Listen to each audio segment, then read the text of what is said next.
ಎಲ್ಲರಿಗೂ ನಮಸ್ಕಾರಗಳು. ನಾನು ಸಾವಿತ್ರಿ ಅಂತ. ಈ ದಿವಸ ಇಬ್ಬರು ಮಹಾನ್ ಚೇತನರು ಅಕ್ಟೋಬರ್ 2ರಂದು ಹುಟ್ಟಿದಂತಹ ಎರಡು ಮಹಾನ್ ದೇಶ ಭಕ್ತರು, ಅಪ್ಪಟವಾದಂತಹ ಸತ್ಯ, ನ್ಯಾಯ, ನೀತಿ, ಪ್ರಾಮಾಣಿಕತೆಗೆ ಹೆಸರುವಾಸಿಯಾದಂತಹ ಮಹಾತ್ಮ ಗಾಂಧೀಜಿಯವರು ಮತ್ತು ಲಾಲ್ ಬಹದ್ದೂರ್ ಶಾಸ್ತ್ರೀಜಿಯವರು ಹುಟ್ಟಿದಂತಹ ಈ ದಿವಸ ತಮ್ಮೆಲ್ಲರಿಗೂ ಹೃದಯಪೂರ್ವಕವಾದಂತಹ ಶುಭಾಶಯಗಳನ್ನು ತಿಳಿಸುತ್ತಾ, ಮಹಾತ್ಮ ಗಾಂಧೀಜಿಯವರ ಬಗ್ಗೆ ನಮಗೆಲ್ಲರಿಗೂ ಗೊತ್ತಿದೆ. ಆದರೆ ಸ್ವಲ್ಪ ಲಾಲ್ ಬಹದ್ದೂರ್ ಶಾಸ್ತ್ರೀಜಿಯವರ ಬಗ್ಗೆ ನಾನು ಒಂಚೂರು ಮಾತನಾಡಲೇಬೇಕಾಗ್ತಾ ಇದೆ. 1904ರಲ್ಲಿ ಉತ್ತರ ಪ್ರದೇಶದ ಅಲ್ಲಿ ಮೊಘಲ್ ಸರಾಯಿಯಲ್ಲಿ ಹುಟ್ಟಿದಂತಹ ತಂದೆ ಶಾರದಾ ಪ್ರಸಾದ್, ತಾಯಿ ರಾಮ್ ದುಲಾರಿಯವರ ಒಂದು ಗರ್ಭದಲ್ಲಿ ಹುಟ್ಟಿದಂತಹ ಲಾಲ್ ಬಹದ್ದೂರ್ ಶಾಸ್ತ್ರೀಜಿಯವರು. ಇವರು ಅವಾಗನೇ ಅಸಹಕಾರ ಚಳುವಳಿ, ತಾವು ಕೇವಲ 16 ವರ್ಷದ ಬಾಲಕ ಇರುವಾಗ ಅಸಹಕಾರ ಚಳುವಳಿಯಲ್ಲಿ ಭಾಗಿಯಾದಂಥದ್ದು. ಅಷ್ಟೇ ಅಲ್ಲದೆ ಕೇವಲ 17 ತಿಂಗಳವರೆಗೆ ಅವರು ಭಾರತದ ಪ್ರಧಾನಿಯಾದರೂ ಅಗಾಧವಾದಂಥ ಕೆಲಸ ಕಾರ್ಯಗಳನ್ನು, ಅವರ ಆದರ್ಶಗಳನ್ನು, ಅನುಕರಣೆಗಳನ್ನು ನಮಗೆ ಮಾಡಿ ಇಟ್ಟು ಹೋಗಿದ್ದಾರೆ. ಇಂತಹ ದೇಶವನ್ನು ಆಡಳಿತ ಮಾಡಿದಂತಹ ದೇಶದ ಅಪ್ಪಟ ಭಕ್ತರು ದೇಶದ ಇಂಥವರು ಅನ್ನೋದು ನಿಜಕ್ಕೂ ನಮಗೆ ಅಚ್ಚರಿ ಆಗ್ತಾ ಇದೆ. ಇವರ ಒಂದು ಇತಿಹಾಸದ ಪುಟಗಳನ್ನು ತೆರೆದು ಓದಿದಾಗ ನಿಜಕ್ಕೂ ನನಗೆ ಬಹಳಷ್ಟು ಅಚ್ಚರಿ. ಎಂತಹ ಸಾಮಾನ್ಯ ವ್ಯಕ್ತಿ. ಅವಾಗ ಇವರಿಗೆ 40 ರೂಪಾಯಿ ಸಂಬಳ ಬರ್ತಾ ಇತ್ತಂತೆ. ಆ 40 ರೂಪಾಯಿ ಸಂಬಳದಲ್ಲಿ ಇವರ ಹೆಂಡತಿ ಒಂಚೂರು ಇವರಿಗೇನೋ ಕಷ್ಟ ಕಾಲದಲ್ಲಿ ಏನೋ ಒಂಚೂರು ಅವಳು ಕೂಡಿಟ್ಟಿರ್ತಾಳ. ಯಾವುದಕ್ಕನೋ ಇಲ್ರಿ, ನನ್ನ ಕಡೆ ಒಂಚೂರು ದುಡ್ಡು ಉಳ್ದದ, ನಾನು ಕೊಡ್ತೀನಿ ನಿಮಗಂತೇಳಿ ಕೊಟ್ಟಾಗ ಹೆಂಡತಿಯ ಚಾಕಚಕ್ಯತೆಯನ್ನು ನೋಡಿ ಹೊಗಳಿದ್ರೂ ಕೂಡ ಅವಾಗನ ಒಂದು ಲೆಟ್ರನ್ನು, ಸರ್ಕಾರಕ್ಕೆ ಒಂದು ಲೆಟ್ರನ್ನು ಬರಿತಾ ಇದ್ದಾರಂತೆ. ಇಲ್ಲ, ನನಗೆ 40 ರೂಪಾಯಿಗಳು ಜಾಸ್ತಿ ಆಯಿತು, ಇದರಲ್ಲಿ 10 ರೂಪಾಯಿಯನ್ನು ನೀವು ಮುಂದಿನ ತಿಂಗಳು ನನಗೆ ವೇತನವನ್ನದಲ್ಲಿ ನೀವು ಕಡಿತಗೊಳಿಸಿ ಅಂತ. ನೋಡ್ರಿ ಎಂತಹ ದೇಶಭಕ್ತರು. ಅಷ್ಟೇ ಅಲ್ಲದೆ ಇವರು ಒಂದು ಕಾರ್ಯಕ್ರಮಕ್ಕೆ ಹೋಗಬೇಕಾಗಿತ್ತಂದರೆ ಒಂದು ಟ್ರೈನದಲ್ಲಿ ಒಂದು ಬೋಗಿಯಲ್ಲಿ ಹೊರಗಡೆ ನೋಡಿದರೆ ತುಂಬ ಶೆಕೆ, ಬಿಸಿಲು, ಆದರೆ ಒಳಗಡೆ ಕೂತಾಗ ಇವರಿಗೆ ಬಹಳಷ್ಟು ತಂಪಾದಂಥ ವಾತಾವರಣ ಉಂಟಾಗ್ತದ. ಅವರ ಆಪ್ತ ಕಾರ್ಯದರ್ಶಿನ ಕರೆದು ಕೇಳ್ತಾರಂತ, ಏನು ಹೊರಗಡೆ ತುಂಬ ಶೆಕೆ ಬಿಸಿಲು ಇದೆ, ಇಲ್ಲಿ ಎಷ್ಟು ತಂಪಿದೆಯಲ್ಲ ಅಂತ. ಇಲ್ಲ, ಇಲ್ಲಿ ಕೂಲರ್ ಕುಣಿಸಿದ್ದಾರೆ ಅಂತಂದು ಹೇಳಿದಾಗ ಅವ್ರ ತಕ್ಷಣ, ಇಲ್ಲ, ನಾನೊಬ್ಬನು ಇಂತಹ ಒಂದು ಕೂಲರ್ದಲ್ಲಿ, ಇಂತಹ ಒಂದು ಪರಿಸರದಲ್ಲಿ ನಾನು ಕೂತ್ರೆ ಹೊರಗಡೆ ದೇಶದ ಭಕ್ತರು, ಈ ಜನರು ಎಷ್ಟು ಸಂಕಟವನ್ನು ಅನುಭವಿಸ್ತಾ ಇದ್ದಾರೆ, ಅವ್ರಿಗೆಲ್ಲರಿಗೂ ಕೂಲರ್ ಬೇಡವಾ ಅಂಥೇಳಿ ಮುಂದಿನ ಸತಿ ಅವರು ಇಳಿದು ಅದನ್ನು ಕೂಲರ್ ಇಲ್ಲದ ಒಂದು ಬೋಗಿಯಲ್ಲಿ ಅವರು ಹತ್ತಿ ಪ್ರಯಾಣವನ್ನು ಮಾಡ್ತಾ ಇದ್ದಾರಂತೆ. ನೋಡ್ರಿ ಎಂಥವ್ರು ಇವರು. ಇನ್ನೊಂದು ಕಾರ್ಯಕ್ರಮಕ್ಕೆ ಹೋಗಬೇಕಾಗಿತ್ತಂದರೆ ಒಂದು ಹೆರಿಗೆ ನೋವಿನಿಂದ ಬಳಲ್ತಕ್ಕಂತಹ ಒಬ್ಬಳು ಮಹಿಳೆಯನ್ನು ತಮ್ಮ ಸ್ವಂತ ಕಾರಿನಲ್ಲಿನೇ ಹೋಗಿ ಕರೆದುಕೊಂಡು ಹೋದಂಥ ಮಹಾನ್ ವ್ಯಕ್ತಿಗಳು. ನೋಡ್ರಿ ಅವರಿಗೆ ಎಷ್ಟಪ್ಪ ಅಂತಂದರೆ, ಇಷ್ಟೊಂದು ಸ್ವಾಭಿಮಾನ ಇತ್ತಪ್ಪ ಅಂತಂದರೆ, ಒಂದು ಸತಿ ಅವರು ಗಂಗಾ ನದಿಯನ್ನು ಈಜಿ ದೋಣಿಗೆ ಅಂಬಿಗನಿಗೆ ಕೊಡಲಿಕ್ಕೆ ಅವರಿಗೆ ದುಡ್ಡು ಇರ್ತಿರ್ಲಿಲ್ಲ ಅಂತ ಹೋಗಿ ಈಜಿ ದಡ ಸೇರಿ ಶಾಲೆಯನ್ನು ಕಲಿತಂತಹ ವ್ಯಕ್ತಿ ಅಂತೆ. ನೋಡ್ರಿ ಅಂತಹ ಗಂಗಾ ನದಿಯನ್ನು ಈಜಿ ದೋಣಿಗಾರನಿಗೆ ಕೊಡಲಿಕ್ಕೆ ದುಡ್ಡು ಇಲ್ಲದೆ ಈಜಿದಂತಹ ಮಹಾನ್ ವ್ಯಕ್ತಿ, ದೇಶಭಕ್ತರು ಯಾರಪ್ಪ ಅಂತಂದರೆ ನಮ್ಮ ಲಾಲ್ ಬಹದ್ದೂರ್ ಶಾಸ್ತ್ರೀಜಿಯವರು.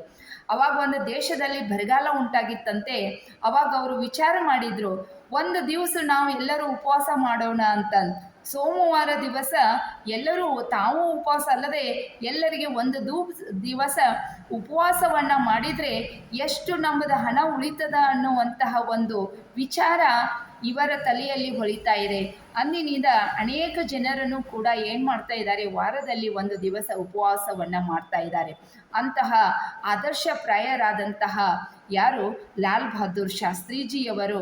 ಅವರು ಅಷ್ಟೇ ಅಲ್ಲದೆ ಮತ್ತು ಇವರನ್ನು ಚಿನ್ನದ ತುಲಾಭಾರವನ್ನು ಮಾಡಲಿಕ್ಕೆ ಹೇಳಿದಂಥ ಸಂದರ್ಭದಲ್ಲಿ ಅವರು ಹೇಳಿದ್ರಂತೆ, ಏನಪ್ಪ ನಾನು ಎಷ್ಟು ತುಲಾಭಾರವನ್ನು ಮಾಡ್ತೀವೋ ಅಷ್ಟು ಬಂಗಾರವನ್ನು ನಾವು ಸರ್ಕಾರಕ್ಕೆ ಕೊಡ್ತೀವಿ ಅಂತಂದು ಏನೋ ಹೇಳಿದ್ರಂತೆ.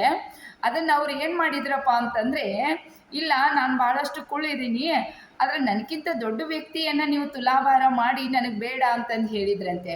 ಮತ್ತು ಇವರು ಲಾಲ್ ಬಹದ್ದೂರ್ ಶಾಸ್ತ್ರೀಜಿಯವರು ಪ್ರಧಾನಮಂತ್ರಿ ಆದಾಗ ಇವರ ಮಕ್ಕಳು ಕುದುರೆ ಗಾಡಿಯಲ್ಲಿ ಸಂಚರಿಸ್ತಾ ಇದ್ರಂತೆ. ನೋಡಿ, ಸರ್ಕಾರದ ವಾಹನ ಇರುವುದು ಸರ್ಕಾರದ ಕೆಲಸಕ್ಕಾಗಿ ಅಷ್ಟೇ. ಅವ್ರ ಮಕ್ಕಳು ಹೇಳ್ತಾ ಇದ್ದಾರ, ಅಪ್ಪಾಜಿ ನಾನು ನಿಮ್ಮ ಕಾರಿನಲ್ಲಿ ಬರ್ಬೇಕಂತಂದ್ರೆ ಅದಕ್ಕೆ ಆಸ್ಪದವನ್ನ ಮಾಡಿಕೊಡ್ಲಿಲ್ಲ ಅಂತೆ ಅವರು. ಸರ್ಕಾರದ ಈ ಕಾರನ್ನು ಸರ್ಕಾರದ ಕೆಲಸಕ್ಕಾಗಿ ನಾವು ಉಪಯೋಗ ಮಾಡಬೇಕು ಅಂತೇಳಿ ಎಂತಹ ಆದರ್ಶವಾದಂಥ ವ್ಯಕ್ತಿತ್ವ ನಮ್ಮ ಲಾಲ್ ಬಹದ್ದೂರ್ ಶಾಸ್ತ್ರೀಜಿ ಅವರಿಗೆ ಇತ್ತು ನೋಡಿ ಅನ್ನೋದನ್ನು ನಾವು ಗಮನಿಸಿದಾಗ ನಿಜಕ್ಕೂ ನಮಗೆ ಏನಾಗ್ತಾ ಇದೆಪ್ಪ ಅಂದರೆ ಆಶ್ಚರ್ಯ ಆಗ್ತಾ ಇದೆ. ಅವರು ತೀರಿ ಹೋದ ಮೇಲೆ ಅವರಿಗೆ ಅನೇಕ ರೀತಿಯಾದಂತಹ ವೈರಿಗಳು ಬಹಳಷ್ಟು ಆಸ್ತಿ ಮಾಡಿದಾರೆ, ಹಾಗೆ ಮಾಡಿದ್ದಾರೆ, ಹೀಗೆ ಮಾಡಿದ್ದಾರೆ ಅಂತಂದು ಹೇಳಿದಾಗ ಅವರ ಹೆಂಡತಿ ಏನಾಗ್ತಾ ಇದ್ದಾಳಪ್ಪ ಅಂತಂದರೆ ಲಲಿತಾ ಶಾಸ್ತ್ರೀಜಿಯವರು ಅವರ ಅಕೌಂಟ್ ಪಾಸ್ಬುಕ್ಕನ್ನು ತಂದು ಕೊಟ್ಟಾಗ ಅವರಲ್ಲಿ ಇದ್ದಿದ್ದು ಕೇವಲ ಎಷ್ಟುಪ್ಪ ಅಂತಂದರೆ 313 ರೂಪಾಯಿ ಮಾತ್ರ ಅವರ ಅಕೌಂಟದಲ್ಲಿ ಇತ್ತು ಅಂತಂದು ನೋಡ್ರಿ. ಕೇವಲ 313 ರೂಪಾಯಿಗಳು ಮಾತ್ರ ಅವರ ಅಕೌಂಟದಲ್ಲಿ ಇದ್ದಿದ್ದು ನಮ್ಮ ಭಾರತದ ಒಬ್ಬ ಪ್ರಧಾನಿಗೆ ಎಷ್ಟೊಂದು ನಾವು ಧನ್ಯತೆಯನ್ನು ಹೇಳಬೇಕಾಗ್ತಾ ಇದೆ ನೋಡಿ. ಇಂತಹ ಸರಳ, ಪ್ರಾಮಾಣಿಕ, ಒಳ್ಳೆಯ ಸಚ್ಚರಿತ್ರೆಯನ್ನು ಹೊಂದಿದಂತಹ ಅಪ್ಪಟ ಇವರು ದೇಶ ಭಕ್ತರಾಗಿದ್ದರು. ರೈಲ್ವೆ ಮಂತ್ರಿ ಇವರು ಆಗಿದ್ದರು. ಸರ್ಕಾರದ ರೈಲ್ವೆ ಮಂತ್ರಿಯಾಗಿ ಕೆಲಸ ಕಾರ್ಯಗಳನ್ನು ಮಾಡಿದಂಥವರು. 1956ರಲ್ಲಿ ಮೆಹಬೂಬ್ ನಗರದಲ್ಲಿ ಒಂದು ರೈಲು ಅಪಘಾತಕ್ಕೆ ಈಡಾಗ್ತಾ ಇದೆ. ಅಲ್ಲಿ 112 ಜನರು ಏನಾಗ್ತಾ ಇದ್ದಾರಪ್ಪ ಅಂತಂದರೆ ಮೃತರಾಗ್ತಾ ಇದ್ದಾರೆ. ಇದು ಒಂದು ಘಟನೆ ಅವರ ಜೀವನದ ಮೇಲೆ ಬಹಳಷ್ಟು ಪರಿಣಾಮವನ್ನು ಬೀರ್ತಾ ಇದೆ. ಅದಕ್ಕೆ ರೈಲ್ವೆ ಮಂತ್ರಿ ಆಗಿರುವಂತಹ ಅವತ್ತಿನ ಒಂದು ಸಂದರ್ಭದಲ್ಲಿ 1956ರಲ್ಲಿ ಆ ಮೆಹಬೂಬ್ ನಗರದಲ್ಲಿ ರೈಲು ಅಪಘಾತ ಆತಲ್ಲ, ಆವಾಗ ಅಲ್ಲಿ ಏನಾಯಿತು, ಆ ಒಂದು ಸುದ್ದಿ ಕೇಳಿದಂತಹ ಅವರು ಏನು ಮಾಡಿದರು ಅಂತಂದರೆ ಆ ರೈಲ್ವೆ ಸಚಿವ ಸ್ಥಾನಕ್ಕೆ ರಾಜೀನಾಮೆಯನ್ನು ಕೊಡ್ತಾ ಇದ್ದಾರೆ. ಹೀಗೆ ಇಷ್ಟೊಂದು ದೇಶಭಕ್ತರ ಇದ್ರ ಅನ್ನೋದು ನಿಜಕ್ಕೂ ನಮಗೆ ಕಂಗಳಲ್ಲಿ ಕಣ್ಣೀರನ್ನು ತರಿಸದೇ ಬಿಡಲಾರದು. ಅಂತಹ ದೇಶಭಕ್ತನನ್ನು ಇವತ್ತು ನಿಮ್ಮ ಎದುರಿಗೆ ಒಂದೆರಡು ಮಾತುದಲ್ಲಿ ನಾನು ನಿಮಗೆ ನೆನಪಿಸ್ಕೊಂಡಿದ್ದೇನೆ. ಭಾಳಷ್ಟು ಸರಳ ಸಜ್ಜನಿಕೆಯ ಪ್ರಧಾನಮಂತ್ರಿಯಾದಂತಹ ಲಾಲ್ ಬಹದ್ದೂರ್ ಶಾಸ್ತ್ರೀಜಿಯವರ ಒಂದು ಈ ದಿವಸ ನಾವು ಅಕ್ಟೋಬರ್ 2ರಂದ ಎಲ್ಲ ಇದರಲ್ಲಿ ನಾವು ಆಚರಣೆಯನ್ನು ಮಾಡ್ತಾ ಇದ್ದೇವೆ. ಇಂತಹ ಒಂದು ಆದರ್ಶವಾದಂತಹ ವ್ಯಕ್ತಿಯನ್ನು ನೆನಪಿಸಿಕೊಂಡಿದ್ದೇವೆ.